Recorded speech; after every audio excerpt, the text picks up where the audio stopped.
you prefer? Which one do you prefer? Yeah, prefer.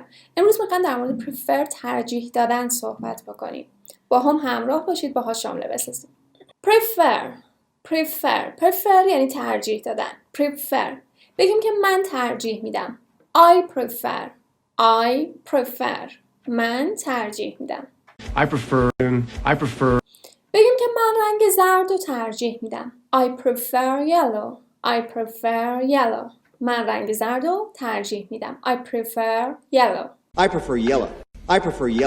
You prefer تو ترجیح میدی. You prefer بگیم که آیا تو ترجیح میدی؟ Do you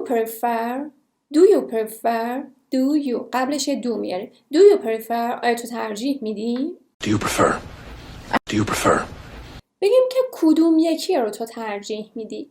Which one do you prefer کدوم یکی رو do you prefer تو ترجیح میدی. Which one do you prefer کدوم یکی رو ترجیح میدی. Which one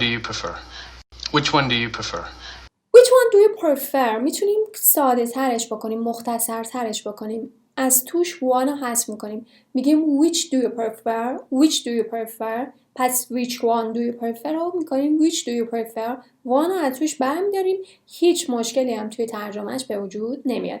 which do you prefer کدوم یکی رو ترجیح میدی. which do you prefer